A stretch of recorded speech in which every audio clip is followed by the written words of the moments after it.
تو جتنے زیادہ بچے ہوں ٹینشن نہ لیا کرو, یہ تمہیں گوروں نے الو بنایا ہوا ہے, فیملی پلاننگ والوں نے الو بنایا ہوا ہے. بوجھ نہیں ہے بچے, خدا کی قسم, بچوں سے بہتر انٹرٹینمنٹ کا کوئی ذریعہ اللہ نے پیدا کیا ہی نہیں ہے. تبھی تو صحیح حدیث میں آتا ہے, رسول اللہ صلی اللہ علیہ وسلم نے فرمایا, اولاد کی طلب سے کبھی عاجز مت بنو, فإنها ثمرۃ القلوب وقرۃ الأعین, اس لیے کہ اولاد یعنی بچے آنکھوں کی ٹھنڈک اور دلوں کا ثمرہ ہیں.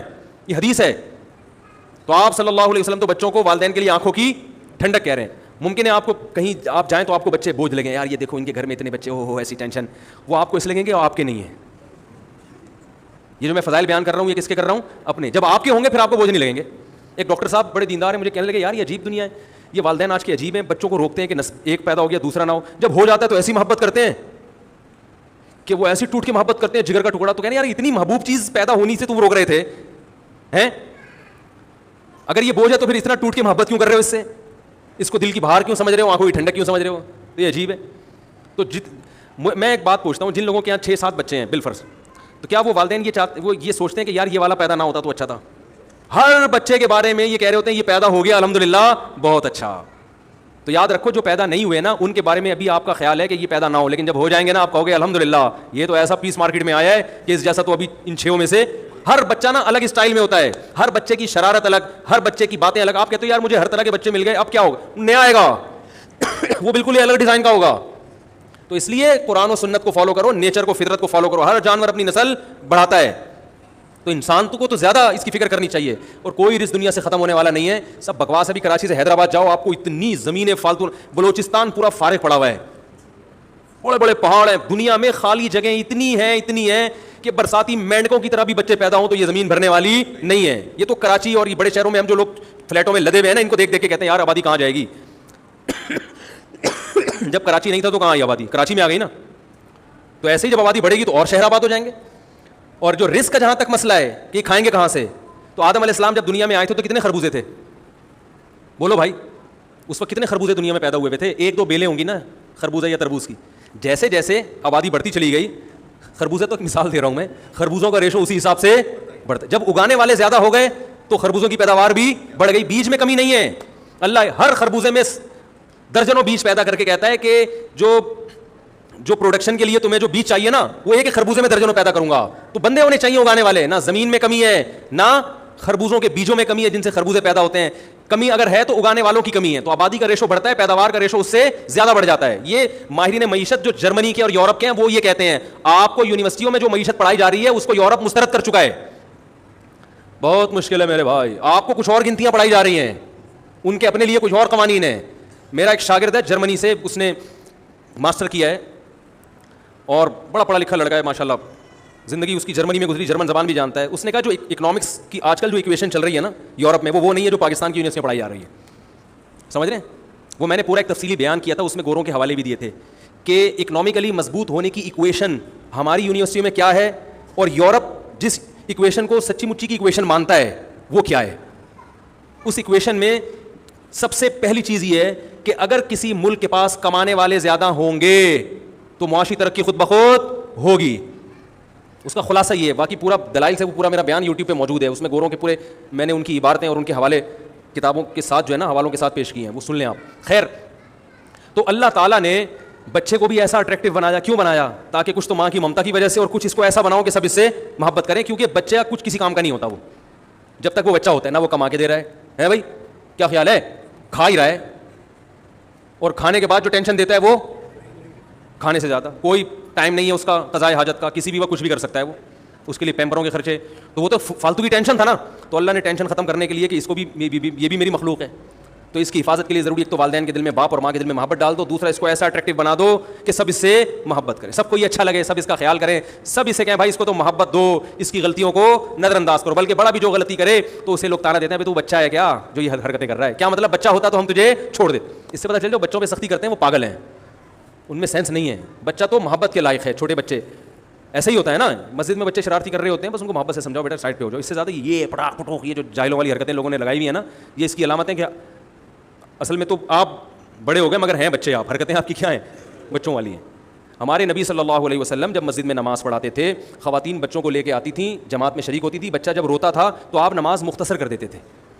ہمارے ہاں جب کوئی بچہ آئے اور روئے تو امام صاحب نماز مختصر نہیں کرتے, نماز کے بعد ڈانٹ لگاتے ہیں, کون ہے یہ, کس کا بچہ ہے یہ, کیوں رو رہا ہے یہ, تمیز نہیں اٹھا کے لے آتے ہیں ہر ایک کو.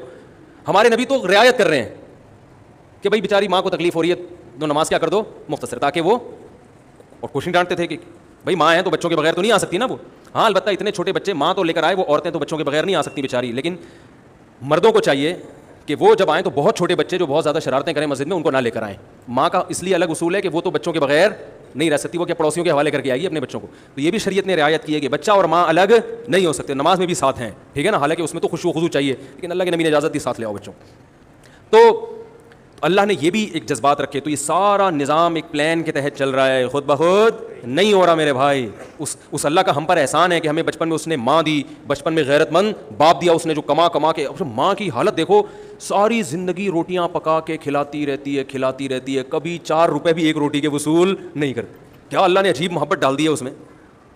کسی کو آپ ملازم رکھو یار, تندور پہ رکھو, روٹیاں پکا کے دے, ہر مہینے آ جائے گا پیسے لینے کے لیے, اور جس دن چھٹی کرو گے نا بڑا خوش ہوگا وہ. گھر میں آپ جس دن کھانے کا ناغہ کرو, ماں خوش ہونے کے بجائے پریشان ہوتی ہے. عجیب سسٹم اللہ نے بنا دیا, آٹومیٹکلی چل رہا ہے سارا, چلتا چلا جا رہا ہے. تو یہ اللہ کا ہم پر بھی احسان ہے بچپن میں. تو شکر کا سب سے پہلا درجہ کیا ہے کہ جس نے نعمت دی ہے سب سے پہلے اس کی طرف, کہ میری ماں کی نعمت مجھے کس نے دی, بولو بھائی اللہ نے. باپ کی نعمت کس نے دی, اللہ نے. بیوی بچوں کی نعمت کس نے دی, اللہ نے. اللہ کرے وہ نعمت ہی ہو, کس نے دی, اللہ نے. اور مجھے جو مال اسباب دیے, گھر دیا, صحت دی, آنکھیں دی, کان دیے, ناک دیے, یہ سب نعمتیں. کسی کو اللہ نے ایکسٹرا آرڈینری کوئی صلاحیت دی ہو, کوئی بڑا بلڈر ہو, کوئی بڑا کراٹے مین ہو, بھائی اللہ کی نعمت ہے, ورنہ اگر میری صحت اچھی نہ ہوتی تو میں یہ سب کچھ نہ کر سکتی. سب اللہ کا دیا ہے. تو پہلا درجہ یہ. دوسرا یہ ہے کہ اس نعمت کو اس کی نافرمانی میں استعمال نہ کیا جائے. اللہ نے آنکھ کی نعمت دی, جن کی آنکھیں نہیں ہیں ان سے پوچھو.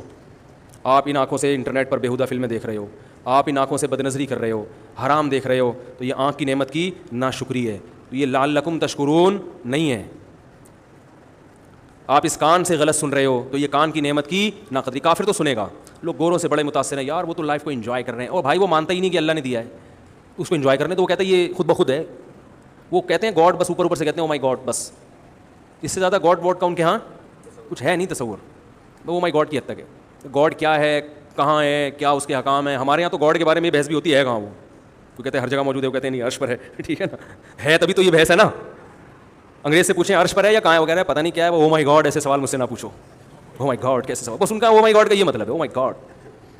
تو غیر مسلموں کے ہاں ایسا ہے, ہمارے یہاں تو بھائی گاڈ ہے تو ہے, وہ سب سے پہلے پھر وہ ہے, اس نے بنایا, سب سے زیادہ محبت اسی سے. والذین آمنوا اشد حبا للہ, اللہ فرماتا ہے ایمان والے سب سے زیادہ محبت کس سے کرتے ہیں, اللہ سے کرتے ہیں. جب گاڈ کو مانا ہے تو پھر تمیز سے مانے انسان, پھر اس کی نافرمانی نہیں کرنی, حرام پیٹ میں نہیں ڈالنا, حرام دیکھنا نہیں ہے, حرام سننا نہیں ہے, حرام کی طرف جانا نہیں ہے. یہ شکر کا دوسرا درجہ ہے. پھر شکر کا ایک اعلیٰ درجہ ہے کہ جو نعمت اللہ نے آپ کو دی ہے اس نعمت کو ایک تو گناہ سے میں استعمال نہ, بلکہ اس کو پھر اللہ کے کاموں میں اور زیادہ استعمال کیا جائے. اس کی مثال ایسے ہے جیسے کسی نے, آپ بے روزگار تھے, کسی نے آپ کو طارق روڈ میں اچھی سی دکان کھول کے دے دی, تو شکر کا پہلا درجہ آپ مانے بھائی یہ آپ نے گفٹ کی ہے, مجھے ابا سے وراثت میں نہیں ملی تھی, آپ کا بہت شکریہ. لوگوں کو بھی آپ بتاتے ہیں بھائی یہ تو ان کی مہربانی ہے. دوسرا یہ کہ ایسا نہ اس سے جو ارننگ آ رہی ہے آپ اسی اسٹیٹ کے خلاف بندوق خرید کے اسی کو گولی مار رہے ہیں, اس سے آپ ہیں بھائی, یا اسی کی دکان بند کرانے کے لیے اپنے کاروبار کو بڑھا رہے ہیں کہ اب اس کی جو دکانیں ہیں کسی طرح وہ بھی بند ہو جائیں. لوگوں کو بتا رہے ہیں کہ بھائی یہ جو پروڈکٹ ہے نا ادھر سے نہیں لینا, میرے پاس زیادہ اچھی ہے. تو یہ بھی ناشکری ہے. لیکن شکر کا اعلیٰ درجہ یہ ہے کہ آپ یہ کہیں بھائی میری جتنی ارننگ ہوگی نا, کیونکہ میں تو زیرو تھا, تو اس ارننگ میں سے 50% میں آپ کے بزنس کو پروموٹ کرنے میں لگاؤں گا. میں تو بالکل زیرو تھا, تو مجھے آدھی بھی بچت ہوگی نا تو وہ بھی میری بچت ہی ہے. بہت مشکل ہے بھائی. تو اللہ نے اگر پیسہ دے دیا, کوئی نعمت دے دی, تو اللہ تو نے دی ہے نا, زکوٰۃ تو دوں گا, وہ تو فرض ہے. کسی بھوکے کو دیکھا تو اس کو کھانا کھلانا فرض ہے, وہ تو کروں گا ہی کروں گا, وہ تو واجب احکام ہے نا. یہ رشتہ داری جوڑنے میں جو ضروری مال خرچ کرنا ہے وہ تو کروں گا, لیکن غریبی میں بھی دوں گا, کیونکہ میں تو زیرو تھا. یہ سب کچھ کس نے دیا ہے, تو نے دیا ہے. جیسے ہمارے بڑے بڑے بزرگان دین تھے, کسی نے 1/3 وقف کیا ہوا تھا, میری ارننگ کا 1/3, کسی نے آدھا, کسی نے 2/3. تو حسب توفیق جتنا اللہ جس کو مال دے, صلاحیت دے, اسی طرح اپنے اوقات کا ایک حصہ دین پہ وقف کر دے انسان, ٹھیک ہے نا, کہ وقت کا اتنا حصہ میں دین سیکھنے اور سکھانے میں لگاؤں گا, دین کی تبلیغ میں لگاؤں گا. تو یہ شکر کا اصل درجہ ہے. تو اللہ نے فرمایا لعلکم تشکرون، تاکہ تم شکر کرو، یہ نعمتیں اس لیے دی ہیں. اور پھر اللہ نے سورہ ملک میں فرمایا ذرأکم فی الارض، اس نے زمین میں تمہیں پھیلا دیا لیکن پھیلا کے دوبارہ جمع کرے گا. وإلیہ تحشرون، حساب و کتاب کے لیے ایک دن اسی اللہ کی طرف لوٹائے جاؤ گے. اور پھر آگے فرمایا وَيَقُولُونَ مَتَىٰ هَٰذَا الْوَعْدُ إِن كُنتُمْ صَادِقِينَ. چونکہ کیڑے نکالنے والے جو ہیں نا، ان کا کام کیا ہوتا ہے؟ دلائل کو ایک طرف رکھو، کچھ نہ کچھ الٹے سوالات پوچھ کے کنفیوژن میں ڈال دو. تو فوراً یہ سوال کرتے تھے کہ اچھا جب قرآن کہہ رہا ہے دوبارہ جمع ہوں گے، حساب ہوگا، وہ کب ہوگا؟ ڈیٹ بتائیں، اس کی ڈیٹ کیوں نہیں بتا رہے آپ؟ تو اللہ نے فرمایا کہ تمہیں تاریخ سے کیا لینا دینا ہے؟ ہم کیوں بتائیں؟ کسی چیز کی تاریخ اگر کسی کو معلوم نہ ہو تو اس سے یہ لازم نہیں آتا کہ ایسا دن واقع ہوگا ہی نہیں. مصلحت ہے. جیسے موسیٰ علیہ السلام کو اللہ نے کوہ طور پہ بلایا تو حضرت موسیٰ سے اللہ نے فرمایا اکاد اخفیہا، اے موسیٰ قیامت آئے گی لیکن اس کا ٹائم اور وقت کسی کو نہیں بتاؤں گا میں. اسی اللہ کی مرضی ہے، نہیں بتایا اللہ نے. تو اللہ نے فرمایا کہ وَيَقُولُونَ مَتَىٰ هَٰذَا الْوَعْدُ إِن كُنتُمْ صَادِقِينَ. اے نبی آپ سے کہتے ہیں اگر سچے ہو تو ٹائم بتاؤ کب آئے گی. وَيَقُولُونَ مَتَىٰ هَٰذَا الْوَعْدُ إِن كُنتُمْ صَادِقِينَ قُلْ إِنَّمَا الْعِلْمُ عِندَ اللَّهِ. کہہ دیجئے اس کا علم صرف کس کے پاس ہے؟ اللہ کے پاس ہے. وَإِنَّمَا أَنَا نَذِيرٌ مُّبِينٌ. اگر میں نے قیامت لانی ہوتی تو میں بتاتا، لانے والا اللہ ہے، وہ نہیں بتا رہا تو میں کہاں سے بتاؤں تمہیں بھائی؟ کیسی صاف باتیں ہیں نا. اللہ نہ کرے محمد صلی اللہ علیہ وسلم جھوٹے نبی ہوتے، معاذ اللہ، تو بتا دیتے فلاں تاریخ کو آئے گی، 100 سال کے بعد آئے گی. آپ کہتے ہیں یہ جتنے لوگ ہیں 100 سال کے اندر تو میں بھی چلا جاؤں، وہ بھی چلیں گے. تو بھائی جو جھوٹا نبی ہوتا ہے کہہ رہے میری دکانداری تو چلی جائے گی نا، باقی لوگ بھاڑ میں جو مرضی کریں بھاڑ میں جائیں، مجھے اس سے کیا ہے؟ کیا خیال ہے بھائی؟ وہ کچھ بھی کہہ دیتے، کہتے چلو میں 100 سال کے بعد کا ٹائم بتا دیتا ہوں، اور 100 سال سے پہلے تو ہم بھی چلے جائیں گے، یہ ساری دنیا سے چلے جائیں گے. بعد والے اگر مجھے جھوٹا سمجھتے بھی ہیں تو جب دنیا سے میں چلا ہی گیا تو میں نے جو مالی جو مفاد حاصل کرنے تھے، عزت حاصل کرنی تھی، پیسہ حاصل کرنا تھا، خواہشات پوری کرنی تھی، میرے تو مزے ہو ہی جائیں گے نا. اس صاف پتہ چلتا ہے کہ آپ صلی اللہ علیہ وسلم یہ دنیا کے لیے نہیں کر رہے تھے. کیونکہ جو شخص اللہ پر جھوٹ باندھ سکتا ہے کہ میں اللہ کا نبی ہوں، اتنا بڑا جھوٹ، وہ جھوٹی تاریخ گھڑ کے کیوں نہیں بیان کر سکتا؟ بھائی کیا ہو گیا بھائی جان؟ وہ جھوٹی تاریخ بیان کرنے میں اس کو کتنا ٹائم لگے گا؟ لیکن نہ، جب سورج گرہن ہوا نا نبی کے دور میں، تو عرب میں یہ مشہور تھا کہ جب کسی بڑی شخصیت کا انتقال ہوتا ہے یا کوئی بڑی شخصیت پیدا ہوتی ہے تو چاند اور سورج اس وقت گرہن ہوتے ہیں. اللہ کی قدرت، اسی دن نبی کے بیٹے کا انتقال ہوا اور چاند یا سورج گرہن ہو گیا. تو صحابہ نے پوچھا یا رسول اللہ آپ کے بیٹے کا انتقال ہوا اس لیے چاند گرہن ہوا؟ آپ نے فرمایا نہ، سورج اور چاند اللہ کی آیتوں میں سے آیات، یہ کسی کے جینے اور مرنے سے اس کا تعلق نہیں ہے. کوئی جھوٹا نبی ہوتا تو فوراً کیا کہتا؟ ہاں دیکھو میں بڑا آدمی ہوں اور بڑی شخصیت کے بیٹے کا انتقال ہوا ہے، یہ سورج گرہن اسی کی علامت ہے. آدھے عرب اور مسلمان ہو جاتے ہیں کہ بھائی یہ تو بالکل واقعی. جیسے روحانی ٹوپی ڈرامے اسی طرح کرتے ہیں نا، روحانی ٹوپی ڈرامے اس قسم کے واقعات سے اپنی دکانداری کیش کراتے ہیں. روحانی کے ساتھ ہمیشہ ٹوپی ڈرامہ لازمی لگایا کریں، سمجھ رہے ہو؟ دامت برکاتم اور حضرت ودرت نہ لگایا کریں. یہ سب مجھے بہت غصہ آتا ہے ان چیزوں سے. تو وہ انہی چیزوں کو کیش کراتے ہیں. دیکھو میں نے گھڑی کا نام بتا دیا، میں نے تمہارے پاجامے کا رنگ بتا دیا، یہ میں نے ناڑے کا کلر بتا دیا، بالکل W11 کی طرح جو ہے نا، وہ ایسا ناڑا W11 کی طرح وہ نہیں ہے رنگیلا، وہ ایسے ہی کرتے ہیں. فون پہ بات کرو گے آپ کی شلوار کا کلر. ایک روحانی عامل کو ایک صاحب نے فون کیا، میرے ابا کی طبیعت خراب ہے، تو اس نے کہا کہ تمہارے ابا نے نیلے رنگ کی شلوار پہنی ہوئی ہے. کہتے میں نے جا کے دیکھا واقعی نیلے رنگ کی شلوار ہے. تو بڑے متاثر ہو گئے نا، کہہ رہے ہیں یار یہ تو سچی مچی کام ہے، تو علاج صحیح کرے گا. میرے پاس ہے، میں نے کہا فراڈی آدمی ہے، میں نے کہا مجھے بتاؤ آپ کے ابا کو جگر کا مسئلہ ہے، جگر کا آپ کے ابا کے پاجامے سے کیا تعلق ہے؟ اگر اس کو کوئی عمل کر کے کوئی مسمرزم کر کے اس نے آپ کا دماغ پڑھ لیا، مسمرزم تو ہو جاتا ہے، دماغ پڑھ کے اس نے آپ کو تو پتا تھا ابا کا پاجامہ نیلا ہے، وہ شلوار کے بجائے پاجامہ، میں خود بول رہا ہوں پاجامے میں جو مزہ ہے وہ شلوار بننے میں نہیں ہے. کیا خیال ہے بھائی؟ تو میں نے کہا کہ اس نے جو آپ کا دماغ پڑھ کے کسی بھی طرح پاجامہ بتا دیا، اس کا جگر سے کوئی تعلق ہی نہیں ہے نا. تو میں نے کہا اتنی سینس آپ میں نہیں ہے کہ پاجامے کا اور خاص طور پر اس کے کلر کا ابا کے جگر سے کیا تعلق ہے؟ ٹوپی ڈرامہ کر رہا ہے، گھما رہا ہے، مسمرزم کر رہا ہے، کچھ بھی کر رہا ہے. تو وہ شکر ہے ان میں عقل تھی. تو وہ جھوٹا نبی ہونا کہ فوراً ان چیزوں کو کیش کرائے گا. ہمارے نبی صلی اللہ علیہ وسلم نے کہہ دیا کہ سورج اور چاند کے گرے ہونے کا کسی کی زندگی اور موت سے تعلق نہیں، اللہ کی نشانی ہے. تو میرے بھائی اسی طرح ہمارے نبی نے کہہ دیا مجھے قیامت کی تاریخ معلوم نہیں ہے، مجھے نہیں پتا. انما العلم عند اللہ، کہہ دیجئے علم صرف اللہ کے پاس ہے. وانما انا نذیر مبین، میری حیثیت کیا ہے؟ میں تو صرف ڈرانے کے لیے آیا ہوں. میں بتا رہا ہوں کہ اللہ نے تمہیں یہ جو نعمتیں دی ہیں ان کے بارے میں اللہ تم سے سوال پوچھے گا، مر کے مٹی ہو کے ختم نہیں ہوگے. آج ختم کر دیتے ہیں سورہ ملک کو. وانما انا نذیر مبین فلما رأوه زلفة سیئت وجوہ الذین کفروا وقیل هذا الذی کنتم به تدعون. اللہ نے اپنے نبی کو تسلی دی، فرمایا جب یہ اس جہنم کو اپنی آنکھوں سے دیکھیں گے نا جو نافرمانوں کے لیے تیار کر کے رکھی ہے، تو ابھی تو کہہ رہے ہیں اس جہنم میں جانے کا ٹائم بتائیں, لیکن جب دیکھیں گے تو ان کے چہرے بگڑ جائیں گے, جیسے کسی چیز سے نفرت ہوتی ہے انسان کو اور اسے دیکھ کے چہرہ بگڑ جاتا ہے. وقیل ھذا الذی, اور کہا جائے گا یہ ہے وہ آگ جس کا تم دعویٰ کیا کرتے تھے, مانگا کرتے تھے کہ کب آئے گی. تم کہتے تھے ہمارے سامنے یہ آگ لے کر آؤ ہم دیکھیں, تو یہ ہے جس کو تم مانگا کرتے تھے. آج تمہارے مانگنے پر اللہ نے یہ تمہارے سامنے رکھ دی ہے. پھر اللہ نے اپنے نبی سے کہا کہ آپ ان کو آخری اعلان سنا دیں. قل ارأیتم ان اہلکنی اللہ ومن معی او رحمنا فمن یجیر الکافرین من عذاب علیم. بتاؤ جہنم کب آئے گی, یہ تاریخوں میں پڑھنا, یا جہنم کب آئے گی, جنت کب آئے گی, قیامت کب آئے گی, اس کی تاریخیں تو مجھے معلوم نہیں ہے. لیکن ایک سوال میں تم سے پوچھتا ہوں کہ بالفرض اگر میں غلط ہوں, اگر میں دعوت میں غلط ہوں, اور جو اس کائنات کو پیدا کرنے والا ہے وہ مجھے بھی ہلاک کر دے اور میرے ساتھ جو ایمان والے لائے ہیں ان کو بھی ہلاک کر دے, تو کیا وہ تم کو چھوڑ دے گا؟ تم تو صاف انکار کر رہے ہو اس کا, تمہیں کیسے چھوڑ دے گا وہ؟ اگر میں دنیا میں ہلاک ہو بھی گیا, تمہارے قتل کرنے سے ہلاک ہو گیا, تمہارے نقصان پہنچانے سے چلا گیا, اپنی مشن میں بالفرض ناکام ہو گیا, تو تم مجھے یہ بتاؤ کہ جو رب مجھے ہلاک کر سکتا ہے وہ اپنے انکار کرنے والوں کو جو سرے سے اس کو مانتے ہی نہیں ہیں, نہ اس کے قانون کو فالو کرتے ہیں, ان کو اس اللہ کے عذاب سے کون بچائے گا؟ یہ بھی ایک سمجھانے کا انداز ہوتا ہے. اور پھر اللہ نے ایک دلیل, قل هو الرحمن آمنا به وعلیہ توکلنا, اور اے نبی ان سے کہہ دیجئے وہ اللہ صرف اللہ نہیں ہے, اس کی صفت ہے رحمت کرنے والا. تو جب وہ بغیر مستحق ہونے کے اتنی رحمت کرتا ہے, ہم اگر ان حالات میں اس کے دین پر قائم رہیں گے اور اس کے دین کی تبلیغ کرتے رہیں گے اور تمہاری ان بیہودہ سوالات کی پرواہ نہیں کریں گے, تو اور اس پر ہم ایمان بھی لائے ہیں, تو ہمیں اس رب سے بڑی امیدیں ہیں. قل هو الرحمن آمنا به وعلیہ توکلنا, اور اسی پر اعتماد کر کے ہم اسلام کو فالو کر رہے ہیں. تو ہمیں تو اپنے مشن کے صحیح ہونے پر اطمینان بھی ہے, اور جیسے بھی حالات ہمارے سامنے آ جائیں ہمیں اس پر بھی اطمینان ہے کہ وہ ہمارے حق میں بہتر ہی ہوں گے, چاہے وہ ظاہری لحاظ سے نقصان دہ کیوں نہ ہو. قل هو الرحمن آمنا به وعلیہ توکلنا فستعلمون من هو فی ضلال مبین. تمہیں ان قریب پتہ چل جائے گا کھلی ہوئی گمراہی میں کون پڑا ہوا تھا. اور پھر اللہ نے آخری آیت جو سورہ ملک کی نازل کی, اس میں اللہ نے اپنی ایک اور قدرت کو بیان کیا کہ سورت کو ختم ہوتے ہوتے ایک اور میں اپنی نشانی بیان کر دوں ان لوگوں کے لیے جو اللہ کو نہیں مانتے, یا اللہ کو مانتے ہیں مگر اس کی نہیں مانتے, یا اللہ کے ساتھ شریک کرتے ہیں. سورہ ملک میں بڑی نشانیاں بیان کی نا, آسمان کے ستاروں کا بھی تذکرہ کیا, ہواؤں میں اڑتے ہوئے پرندوں کا بھی تذکرہ کیا, زمین کے مسخر ہونے کا بھی تذکرہ کیا, بہت ساری نشانیاں بیان کی. سورت کا جو اختتام ہے ایک نشانی پر, قل ارأیتم ان اصبح ماؤکم غورا. مجھ پر لوگ اکثر یہ اعتراض کرتے ہیں عقلی باتیں بہت کرتے ہیں, عقلی باتیں. تو بھائی اسلام تو نام ہی عقل کا ہے, قرآن بار بار عقل استعمال کرنے کا حکم دے رہا ہے نا, قرآن میں عقلی دلیلیں زیادہ ہیں. بہت مشکل ہے, ابھی کیا ہو گیا, بہت مشکل نہیں ہے, بہت آسان ہے سمجھانا. یہ میری تکیہ کلام بن گیا ہے نا, کیا کروں میں, مجبور ہوں. بہت آسان ہے سمجھانا, اب پھر مزہ نہیں آئے گا. تو قرآن نے عقلی دلائل بہت دی ہیں. سورج کا اختتام کس پر ہو رہا ہے؟ ایک عقلی دلیل پر کہ عقل استعمال کرو. اور آپ دیکھو ہمارے ہاں جتنا دیندار ہوگا یہاں سے اتنا فارغ.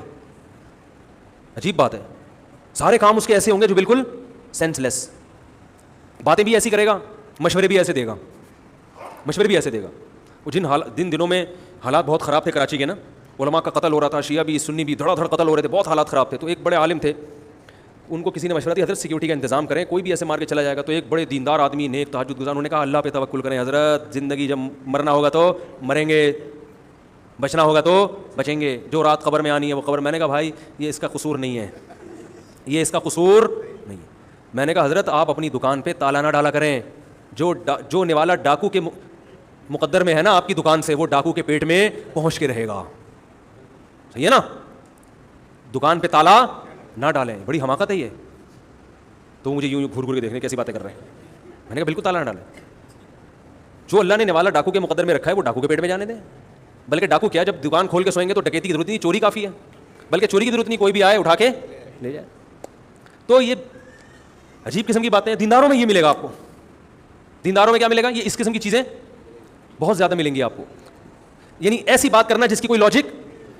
حکمرانوں کو بھی ایسے مشورے دے رہے ہوں گے, حکمرانوں کو بھی, کہ عمران خان کو چاہیے یوں کر لے, مولانا فرمان کو چاہیے یہ کر لیں, نواز شریف کو چاہیے یوں کر لے. جب وہ وزیر اعظم تھے نا نواز شریف, تو ایک صاحب ان کو چاہیے یوں کر لے.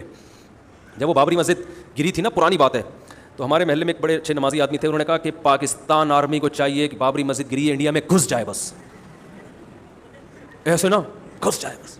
اور یہ منافق ہیں. میں نے کہا بھائی مجھے نہیں پتا منافق ہیں یا بزدل ہیں یا بہادر ہیں, واللہ عالم, لیکن آپ گھس جاؤ. ٹھیک ہے. میں نے کہا وہ اگر گھس گئے ہو سکتا ہے فتح ہو, لیکن اگر نہیں ہوئی اگر نہیں ہوئی, وہ ایک صاحب کو میں نے کہا ویسے تو انشاءاللہ پاکستان کو فتح ہوگی اگر پاکستان گھسے گا تو, لیکن فتح ہونے سے پہلے کے بھی بڑے مراحل ہیں. اور راحت اندوری کا ایک شعر ہے بڑا زبردست, پتہ نہیں خوش فہمیوں کی بھیڑ میں تو یہ بھول گیا, پہلے مرے گا بعد میں جنت میں جائے گا, پہلے مرے گا بعد میں جنت میں جائے گا. جنت میں جانے کا شوق تو ہر ایک کو ہوتا ہے, لیکن اس کے لیے پہلے موت بھی تو ہے نا, تبھی نہیں شوق ہوتا. پھر کہتے ہیں اللہ ایسے ہی, مرنے کا پروسیس بڑا مشکل ہے نا. تو فتح تو انشاءاللہ پاکستان کو ہو جائے گی اگر مودی نے حملہ کیا, لیکن اس فتح سے پہلے کے پروسیس بھی بم دھماکے یہاں بھی ہوں گے, ٹھیک ہے نا, پھٹیں گے, سب کچھ ہوگا. معاشی لحاظ سے دونوں ملک پیچھے چلے جائیں گے. تو اس لیے جو کام حکمرانوں کا ہے اس میں ٹانگ نہ اڑاؤ, اور اپنی ہمارے شریعت ہمیں کہتی ہے تھنکنگ کیا رکھو, پازیٹو, سوچا مثبت کرو, تیار رہو ہر وقت. بھائی جب ہمیں حکومت نے دعوت دی جماعت جنگ پہ بلانے کے لیے سب جائیں گے, اب حکومت نے لڑنا ہے یا نہیں لڑنا یہ فیصلہ کون کرے گی؟ وہ گراؤنڈ ریئلٹی کو سامنے رکھ کر حکومت فیصلہ کرے گی کب لڑنا ہے, کب سلو کی بات کرنی ہے. اور یہ نبی صلی اللہ علیہ وسلم نے بھی کیا ہے. صلح حدیبیہ میں آپ صلی اللہ علیہ وسلم نے جنگ کو ٹالا ہے, فتح مکہ میں نہیں ٹالا, حملہ کیا آپ نے. تو یہ سب چیزیں ہم گراؤنڈ ریئلٹی کو تو دیکھتے ہی نہیں ہیں کیا ہو رہا ہے. خیر, تو وہ قرآن میں اللہ نے ایک دلیل بیان کی, قل ارأیتم ان اصبح ماؤکم غورا, اے نبی آپ ان سے کہہ دیجئے کہ تم جو پانی پیتے ہو زمین سے نکال کے, اگر یہ اور زیادہ نیچے چلا جائے, فمن یاتیکم بماء معین, تو یہ بہتا ہوا بہترین تازہ پانی کون نکال کے لائے گا. عجیب قدرت ہے خدا کی, بارش برستی ہے, پانی زمین میں نیچے دھستے دھستے ایک جگہ پہ آ کے رک جاتا ہے بھائی, اس سے نیچے نہیں جا رہا, بلکہ آپ بہت زیادہ کھودیں گے نا تو میٹھا پانی ختم, پھر خشک زمین دوبارہ شروع ہو جائے گی, پھر نیچے پٹرول شروع ہو جائے گا, ہے بھائی. سمندر کی تہ سے کیا نکلتا ہے؟ آئل نکلتا ہے, تو وہ پانی نیچے نہیں جا رہا مزید. تو یہ بھی اللہ کا نظام ہے کہ سمندر زمین کے نیچے اللہ نے چشمے بہا دیے ہیں. اور ایسا بھی ہوتا ہے آپ کنواں کھودیں گے میٹھا پانی نکلے گا, اور نیچے جائیں گے کھارا پانی کی لہر ہے. تو یہ ایسا نظام ہے کہ اللہ نے زمین میں پانی کے اسٹور کرنے کے یعنی وسائل پیدا کر دیے, اور پانی ایک حد تک جا رہا ہے اس سے نیچے نہیں جا رہا. تو پانی چونکہ بہت استعمال ہوتا ہے, تو اللہ نے سورہ ملک کے اختتام میں ایک اور دلیل پیش کر دی. اس کا تو جواب دو. ممکن ہے سائنسدان کہ بھائی ایکچولی وہ یوں ہوتا ہے کہ زمین کے نیچے کچھ پلیٹیں ہوتی ہیں تو وہ رکاوٹ بنتی ہے. بھائی بنتی تو ہیں, لیکن جب زمین وجود میں آ رہی تھی تو زمین کو پتا تھا اتنی ترتیب سے بننا ہے میں نے کہ یہ والی پلیٹ ایسی ہو کہ اس کے اوپر پانی رہے, اس کے نیچے تانبا ہو, اس کے نیچے پٹرول ہو, کیونکہ ایک زمانے میں آبادی بڑھے گی تو ان کو گیس اور آئل کی ضرورت ہوگی, تو وہ بھی ہو, اور پھر اس کے نیچے یہ ہو, پھر اس کے نیچے آخر میں آگ کا گولا ہو, اور وہ گھوم رہا ہو, اور پھر اس سے برقی لہریں پیدا ہو رہی ہوں, مغناطیسی لہریں پیدا ہو رہی ہوں, اس سے نارتھ اور ساؤتھ پول وجود میں آ رہے ہوں, اس سے پرندوں کو سفر کرنے میں آسانی ہو. زمین کو اتنی تمیز کس نے سکھائی بھائی؟ یہ سب اس کی علامت ہے, یہ زمین نے خود فیصلے نہیں کیے, زمین میں کسی نے یہ سارے پروگرام ڈالے ہیں. وہ علی کل شیء قدیر ہے, وہ انسانوں کی ضرورتوں کو جانتا ہے. اللہ تعالیٰ عمل کی توفیق عطا فرمائے. ابھی اذان ہوگی, اذان کے بعد 10 منٹ سوال و جواب کا سیشن ہوگا, تو جو بیٹھنا چاہیں, کیونکہ عشاء کے بعد پھر چھٹی, صحیح ہے, آپ اذان دے دیں مختصر. آپ بعض دفعہ بہت کھینچتے ہیں, حرم کی نقل اتارتے ہیں آپ, تو مختصر دے دیں تاکہ جس نے وضو کرنا ہے وضو کرے, تاکہ وقت پہ جماعت کھڑی ہو جائے, ٹھیک ہے نا. تو جو سوال جس نے پوچھنا ہے وہ پرچیاں رکھ لیں, سوال پوچھ لیں. پاز کرتے ہیں تھوڑی دیر کے لیے, کرنا چاہیں وہ وضو کر لیں, جو ان کا وضو ہے وہ بیٹھے رہیں. اچھا بھائی, اچھا ایک اعلان دوبارہ سن لیں, کیونکہ نماز آج 8:15 بجے ہو جائے گی. آئندہ جو بیان ہوگا وہ عشاء کی نماز کے بعد ہوگا. نماز 8:15 بجے اور بیان 8:30 بجے. سمجھ رہے ہیں, یہ دوسروں کو بھی بتا دیں تاکہ ایسا نہ لوگ پریشان ہوتے ہیں پھر. جمعہ کی نماز فرض ہے یا واجب؟ جمعہ کی نماز واجب ہے مگر ادا بطور فرض کی جاتی ہے. سمجھ رہے ہیں, یہ ٹیکنیکل چیز ہے, اس کو ایک ڈیفائن کرنا تھوڑا ٹائم لگے گا. اس میں تو کیا کرنا ہے آپ نے, جب آپ جمعہ پڑھ رہے ہوتے ہیں نا تو گویا فرض ہی پڑھ رہے ہیں, آپ فرض سمجھ کے ہی پڑھا کریں اس کو. مفتی صاحب میں نے آپ کے بیان سے بیان سنے, لیکن میرا دماغ صحیح کام نہیں کرتا, آپ دعا فرمائیں کہ دماغ صحیح کام کرے. کیوں نہیں کام کر رہا, وجہ اس کی سوچیں, کسی ماہر نفسیات سے رابطہ کریں. اگر کوئی فزیکلی دماغ میں کوئی مسئلہ ہے تو بادام کھائیں, ٹھیک ہے نا, یعنی میڈیکلی کوئی مسئلہ ہے تو بادام کھائیں, اور اگر ویسے کوئی مسئلہ ہے تو بتائیں. لوگ آپ پہ طنز کرتے ہیں کہ دنیا ترقی کر کے چاند تک پہنچ گئی اور آپ ابھی تک شادی کرنے اور بچے پیدا کرنے میں لگے ہوئے.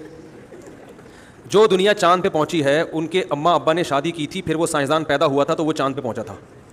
نیل آرم اسٹرانگ کے ابا اماں اگر شادی نہ کرتے اور یہ کہتے کہ ہم چاند پہ پہنچیں گے, شادی نہیں کریں گے, تو وہ چاند پہ نہیں پہنچتے. اور آرم اسٹرانگ اگر شادی کر کے بچے پیدا کر کے 4-6 سائنسدان اور نکال دیتا تو مریخ تک پہنچ رہے ہوتے. انگریزوں میں سائنسدان کی سائنس اس کی موت کے ساتھ ہی ختم. ان کے نسل روک رہے ہیں نا, اگر وہ نسل پیدا کرتے رہتے تو باپ اپنے بچوں کو جتنا اچھا پڑھا سکتا ہے نا دوسرا نہیں پڑھا سکتا.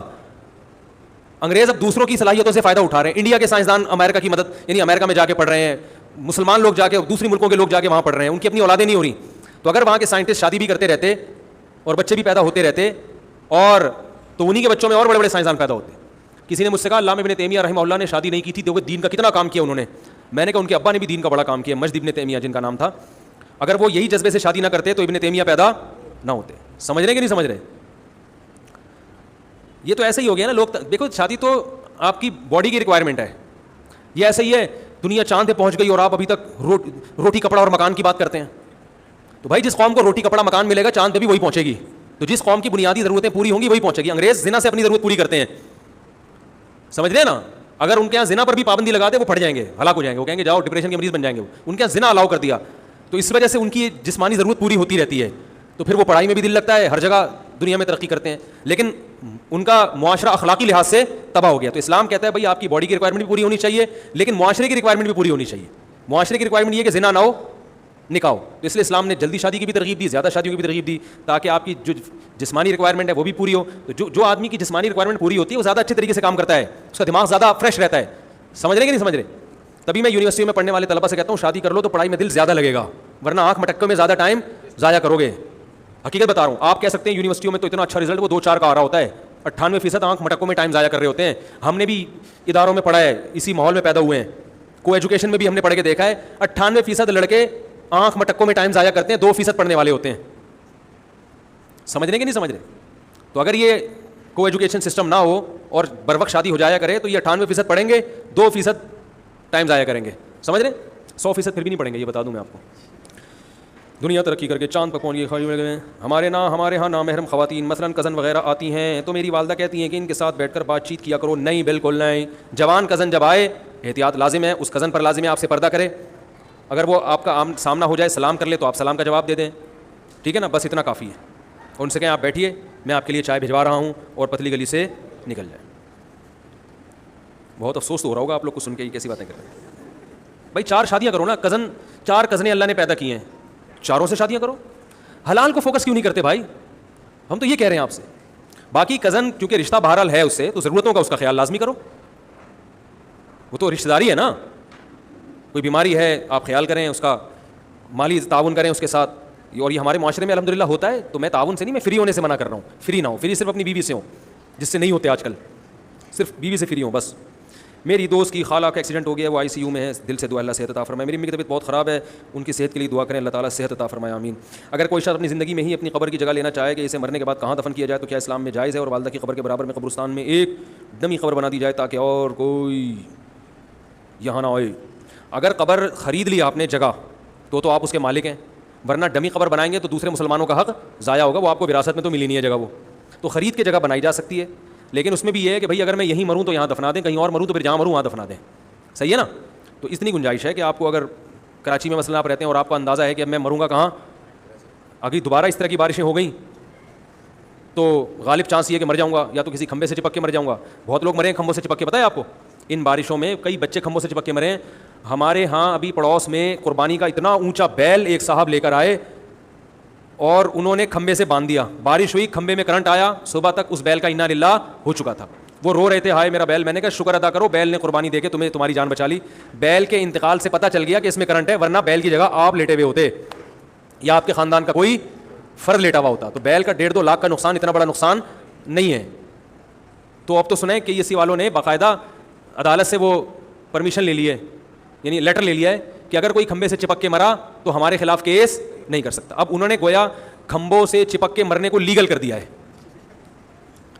تو اس لیے اگر آپ کراچی میں رہتے ہیں, میں کسی دن کراچی کے فضائل پر بیان کروں گا انشاءاللہ کہ ہمارے کراچی کو اللہ نے کتنی نعمتیں دی ہیں. پاکستان کے لیے ریڑھ کی ہڈی کی حیثیت رکھتا ہے کراچی, اور اس کے ساتھ کیسا سوتیلا پن ہو رہا ہے. پورا ملک ہمارا ہے, لیکن بھائی ہم تو یہیں کے پیدا, یہیں ہم پوری زندگی ہماری گزری, تقریباً سب کی یہیں.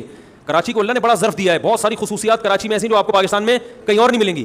یہاں ہر قوم کے لیے کراچی کا جگر, کراچی کا سینہ کھلا ہوا ہے. آپ کہیں بھی جائیں گے نا آپ کو تھوڑا سا اجنبیت کا احساس ہوگا, لیکن کراچی میں کسی بھی قوم کا آدمی آ کے رہ لے, کراچی یہ احساس نہیں ہونے دیتا کہ تم دوسری قوم کے آدمی ہو. ہر قوم کا آدمی یہاں پہ رہتا ہے. کراچی جو بھی کراچی میں آ کے کاروبار کرے گا, بزنس کرے گا, کراچی اس کا پیٹ بھرتا ہے, ٹھیک ہے نا, کسی کو بھوکا نہیں رہنے دیتا.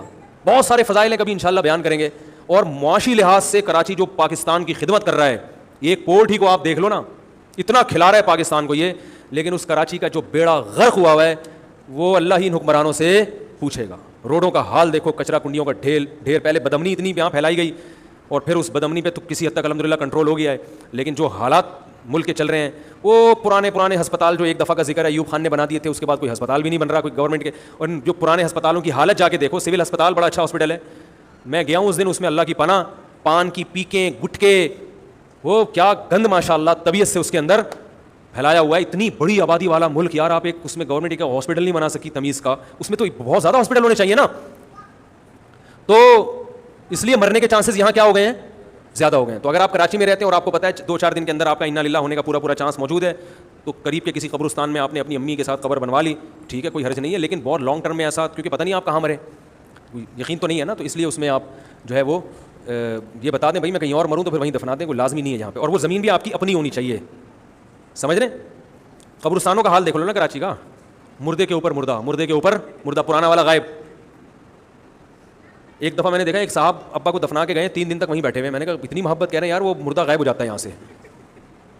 تو میں دیکھ رہا ہوں کہ 3 دن تو ہو کم از کم. میں نے کہا یار اچھا ایسا بھی ہوتا ہے, کرائے پہ بندے رکھنے پڑیں گے بھائی, میرے مرنے کے بعد تو بیٹھ جانا. بہت برا حال کیا ہوا ہے کراچی کا یار.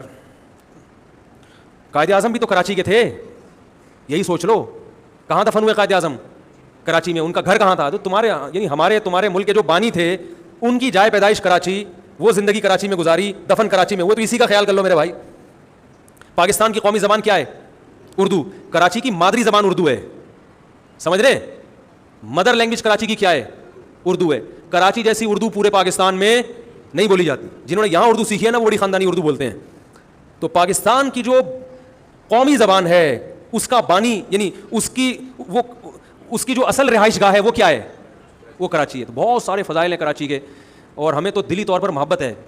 آدمی کہتا ہے دنیا چھوڑ دو مگر کراچی نہ چھوڑے آدمی. بہت ساری آفریں آتی ہیں, ادھر آ جائیں ادھر آ جائیں, ہم کہتے ہیں یار کراچی نہیں چھوڑ سکتے ہم. ایک چھوٹا سا واقعہ بتا دوں, میں ٹرین میں آ رہا تھا تو کسی نے مجھے کہا آپ ادھر آ جائیں. میں نے کہا بھائی کراچی کا آدمی دنیا چھوڑ دے گا, کراچی چھوڑنا اس کے لیے بڑا مشکل ہے. تو میرے ساتھ 2 آدمی بیٹھے ہوئے تھے, وہ ایک پنجاب کے تھے, ایک کہیں ہزارہ کے تھے. کہنے لگا ایسا بھی کیا کراچی میں, بڑی باتیں کر رہے تھے نا. اتنے میں خاتون کا فون آیا. وہ خاتون کہہ رہی ہیں کہ میں کراچی میں رہتی ہوں, میرے شوہر پتہ نہیں کہاں رہتے ہیں, وہ مجھے وہاں بلا رہے ہیں. حالانکہ شادی کراچی میں ہوئی تھی, وہ کراچی میں تھے, تو مجھے وہاں بلا رہے ہیں. تو میں نے کہا چلیے, کہہ رہی میں دنیا چھوڑ دوں گی, کراچی نہیں چھوڑوں گی. میں نے ذرا اسپیکر آن کیا, میں نے ذرا سنیں یہ خاتون کیا کہہ رہی ہے. میں نے کہا اپنی میاں کو چھوڑنے کے لیے تیار ہے, کراچی چھوڑنے کے لیے نہیں تیار. تو اس کا اپنا مزہ ہے. WR آپ کو کہاں ملے گی؟ WR کا تو پتہ ہی نہیں لوگوں کو. لوگوں فون آتے ہیں WR کا ذکر کرتے ہیں آپ بیان میں, یہ کہاں ہے؟ کہتا ہوں WR کردار ہے, صرف ایک بس کا نام نہیں ہے. WR جیسی چیزیں کراچی میں بہت ہیں. یہاں KPK کا مزہ بھی ہے. ایسے علاقے آپ کو لگے گا آپ KPK میں آ گئے, ایسے علاقے آپ کو لگے گا آپ لاہور میں آ گئے, ایسے علاقے آپ کو لگے گا آپ جو ہے نا وہ ہزارہ گان میں ہے, سرائکیوں میں ہے. ایسے علاقے آپ کو لگے گا کہ آپ جو ہے وہ افغانیوں میں ہے, فارسی بان ہے, میمن ہے. یہاں پہ میمن آپ کو ملتا ہی نہیں کہیں, ٹھیک ہے نا. لاہور میں جاؤ کہیں اخبار میں اشتہار دینا پڑتا ہے. اب میمنوں کا ایک بڑا خوبصورت کلچر ہے, بالکل ڈفرینٹ قسم کا کلچر ہے, ان کی زبان الگ ہے. تو ہر قوم ملے گی, ہر پروڈکٹ ملے, دنیا کی ہر چیز ملے گی. میرے والد صاحب جب انڈیا سے ہم لوگ مائگریٹ کر کے ہیں تو میرے والد صاحب کو عادت تھی, وہ بھورا ہوتا ہے نا, بھورا, وہ جو ابلے ہوئے چاول میں پہلے زمانے میں دیسی گھی اور بھورا ڈال کے کھایا جاتا تھا. تو والد صاحب کو اس کی عادت تھی, تو نیوی میں تھے, ملکوں میں سفر ہوتا تھا, وہ بھورا کہیں ملا نہیں. تو پنجاب فون کیا تو کسی نے کہا بھائی جوڑیا بازار میں دنیا کی ہر چیز ملتی ہے. والد صاحب گئے وہاں سے, وہ بھورا مل گیا, اور واقعی ہر چیز ملے گی آپ. اور یہاں سے فیصل آباد میں جب تھا تو مجھے کپڑے خریدنے تھے. میں نے کہا فیصل آباد میں کپڑے بڑے ٹائٹ ملتے ہیں وہاں, یہاں کی تو فیصل آباد کی تو پروڈکٹ ہے نا. میں ایک شاپ پہ گیا, میں نے کہا یہاں سے کپڑے خریدو, تھان کے تھان خریدو, اپنے لیے, بچوں کے لیے, گھر والوں کے لیے. میں گیا, میں نے خریدے بھائی. ایسی میری کم بختی آئی بھی تھی, میں نے آخر میں اس سے پوچھ لیا, میں نے کہا یہ یہیں سے, یہ یہاں ہی کے ہیں نا؟ کہہ رہے ہیں یہ بندے تو یہیں ہیں لیکن جاتے پہلے کراچی ہیں, پھر کراچی سے یہاں آتے ہیں, جو کراچی سے ہی آئے ہوئے ہیں. میں نے کہا دھت تمہارے کہ ہم تو خود کراچی چھوڑ کر یہاں ہیں. تو میں نے کہا آئندہ ہم کہاں سے خریدیں گے بھائی؟ ہر چیز, فشری جا کے دیکھ لو, مچھلی آپ کو جو آرگینک مچھلی, فارمی نہیں, جتنی وافر مقدار میں کراچی میں ملے گی آپ کو دنیا میں یعنی پاکستان میں کسی اور علاقے میں نہیں ملے گی. جو پھل جہاں پیدا ہو رہا ہے میں نے دیکھا ہے وہاں مہنگا ہے, کراچی میں سستا ہے, ویرائٹیز زیادہ ہیں. یہاں ویرائٹیز بھی زیادہ, جو چیز جہاں پیدا ہو رہی ہے نا وہاں اتنی سستی نہیں ملے گی, یہاں سستی ملے گی اور ویرائٹیز بھی آپ کو بہت ملیں گی. تو خیر ابھی بہت ٹماٹر کے الگ فضائل ہیں, میں کسی وقت بیان کروں گا, لیکن ابھی بہت وقت ہو گیا. تو کراچی کے لیے دعا کیا کرو, اللہ ہمارے حکمرانوں کو ہدایت دے اور اس شہر کو ترقی دینے کی کوشش کرے. باقی سارا پاکستان ہمارا ہے, سب آپس میں بہن بھائی ہیں, کوئی مسئلہ نہیں ہے, بس کافی ہو گیا.